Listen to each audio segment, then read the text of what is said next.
I noticed this past week on a couple of farm pages that I follow that people are dealing with limping goats or limping sheep. This can also be attributed to dairy cows, cattle, things like that. So when we have a lot of rain, when it's been really moist outside, humidity, things like that, goats can develop, and any cloven hooved animal can develop what I call hoof scald or hoof rot, whatever you want to call it. I'm going to show you here in a minute exactly what that looks like, but I'm going to show you what I use and what I keep in my vet bag constantly. Last year, I dealt with maybe one or two goats with this, and there's one specifically that I watch yearly because she has a tendency to get this. But this year I noticed a lot of my goats are developing this issue, along with some of my goat kids, which I usually don't have a problem with. So this is the product that I use. It's Dr. Naylor Hoof and Heel. So I found this at my local farm store, or you can buy it offline.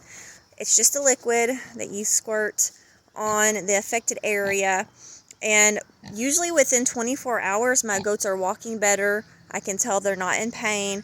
And so I highly recommend that if you have cloved hoof animals, that you get this and you put it in your vet bag, that you add. You should always have a vet bag. If you have animals, livestock, whatever, you should always have medication available for them, because let's face it, an emergency, and I've been in a couple, sometimes vet calls, there's no time. So this is definitely one thing that I would add to my vet bag. Now I'm just going to show you what that looks like. So right here I have Clarabelle. You can see that she's in need of a hoof trim, but that's just going to have to wait. But if you look between her little hooves, her clone hooves, you'll see, if I can get her to sit still, you'll see that area where there seems to be a wound. And so I will apply this solution for a few days just to make sure that everything is healing up fine. And I mean, it's really simple and easy, not a whole lot of work to it.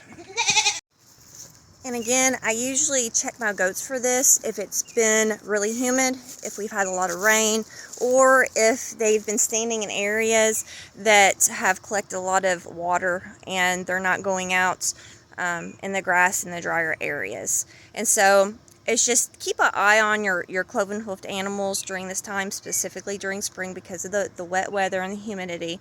In the mud, we have a tendency to have rain all at once and everything gets muddy, and so mud is more likely to cling to those tight areas. So again, just add this to your vet bag.